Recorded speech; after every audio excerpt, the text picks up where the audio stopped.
Shalom, selamat pagi, selamat datang di channel aku Snack Rohani bersama Lunar Solarius di sini. Dan pada kesempatan kali ini kita akan merenungkan firman Tuhan yang terambil dari Injil Markus pasal yang kelima ayat yang ke-21 sampai 43. Ini sangat penting karena kita melihat ada dua cerita yang Markus tulis tentang mujizat kesembuhan dalam Markus 5 ayat 21 sampai 43. Di sini ada kepala rumah ibadat dan perempuan yang mengalami pendarahan selama 12 tahun yang mengalami mujizat.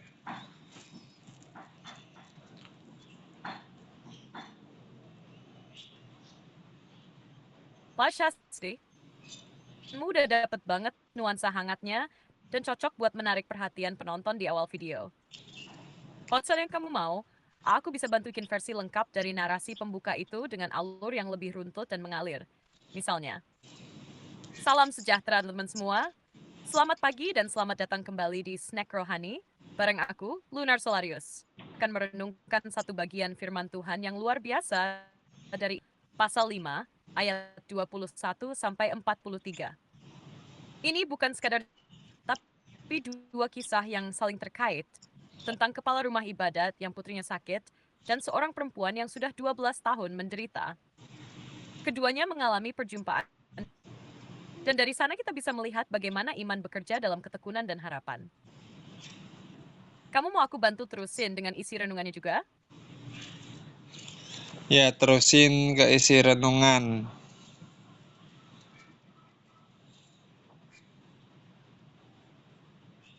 Oke, kita lanjut ya. Dalam Markus pasal 5 ayat 21 sampai 43, kita melihat dua kisah yang tampaknya berbeda, tapi ternyata saling terhubung. Yang pertama adalah Yairus, seorang kepala rumah ibadat yang datang kepada Yesus dengan penuh kerendahan hati, memohon agar anak perempuannya yang sedang sekarat bisa disembuhkan. Yang kedua adalah perempuan yang sudah menderita pendarahan. Suatu kondisi yang bukan hanya membuat dia sakit secara fisik, terasing secara sosial dan rohani, karena dianggap najis menurut hukum Yahudi saat itu. Yang menarik saat Yesus sedang dalam rumah Yairus, justru perempuan ini datang diam-diam dari belakang, hanya menyentuh jubahnya. Dan saat itu juga, dia sembuh. Yesus berhenti. Dia tidak membiarkan mujizat itu berlalu begitu saja tanpa perjumpaan pribadi. Dia ingin perempuan itu tahu bahwa dia bukan hanya sembuh karena menyentuh jubah, tapi karena iman Jen.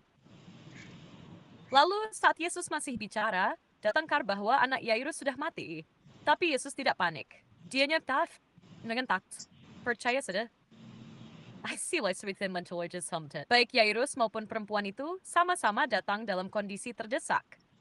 Tapi yang mereka miliki adalah iman. Iman itu bukan soal seberapa besar, tapi ke siapa kita percaya.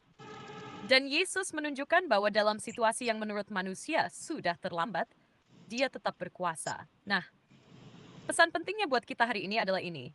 Tuhan Yesus tidak hanya peduli pada hasil akhir, tapi juga proses iman kita. Dia mau kita datang, percaya, dan terus berharap meskipun keadaan belum berubah.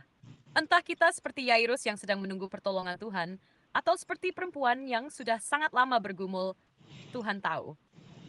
Wasa yang menjamah dan mengkhawatirkan. Kamu mau aku bantu buatkan penutupnya juga? Ayat kunci Markus 5 ayat 36.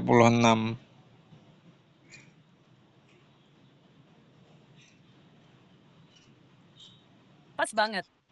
Markus pasal 5 ayat 36 itu memang jadi inti dari semuanya. Kalimat ini Yesus ucapkan langsung kepada Yairus saat kabar buruk datang. Anaknya dikatakan sudah mati. Tapi Yesus justru meneguhkan hatinya agar tidak terpengaruh oleh ketakutan, melainkan tetap berpegang pada iman. Dalam kehidupan kita pun seringkali situasi terasa seperti sudah terlambat. Tapi ayat ini mengingatkan, ketika kita berjalan bersama Tuhan, tidak ada kata terlambat. Iman bukan soal melihat hasil dulu baru percaya, tapi tetap percaya jika segala sesuatu tampak mustahil. Mau aku bantu rangkai penutup renungannya juga sekarang? Makna teologis dan relevansinya bagi orang percaya masa kini. Wah, ini bagian penting banget. Yuk kita gali makna teologisnya dulu. Secara teologis, kisah ini menegaskan bahwa Yesus adalah Tuhan yang berotoritas atas penyakit, bahkan kematian. Kuasanya bukan cuma menyentuh tubuh, tapi memulihkan secara menyeluruh, jiwa, sosial, dan spiritual. Dia tidak terburu-buru karena waktunya sempurna. Dan yang paling penting, dia menanggapi iman sekecil apapun itu ketika ditaruh padanya. Relevansinya buat orang percaya masa kini jelas banget. Di zaman di mana orang mudah putus asa karena tekanan hidup, sakit penyakit, masalah keluarga, dan bahkan berita-berita buruk yang terus berdatangan, firman ini mengajak kita untuk tetap beriman, bukan menyerah.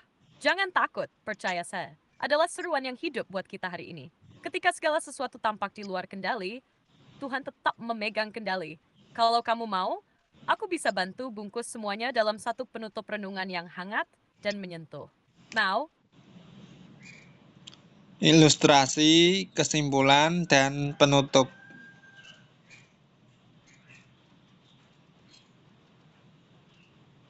siap, yuk kita lanjut ke ilustrasi, kesimpulan, dan penutupnya. Ilustrasi, bayangkan seorang ayah yang anaknya sedang sakit keras. Ia lari mencari dokter, tapi tidak ada yang bisa menolong. Sampai akhirnya dia mendengar ada seorang guru yang bisa menyembuhkan. Ia tinggalkan segalanya demi satu harap terakhir. Di sisi lain, seorang ibu yang sudah belasan tahun menderita, habis-habisan cari kesembuhan, tapi tak kunjung sembuh. Tapi hari itu, keduanya bertemu dengan Yesus, dan hidup mereka berubah selamanya. Ahai ini, Yairus dan Yusuf yang sakit mewakili dua sisi dari pengalaman iman kita. Kadang kita menanti pertolongan yang belum datang, seperti Yairus. Kadang kita sudah terlalu lama bergumul, seperti perempuan itu. Tapi Yesus hadir di tengah keduanya.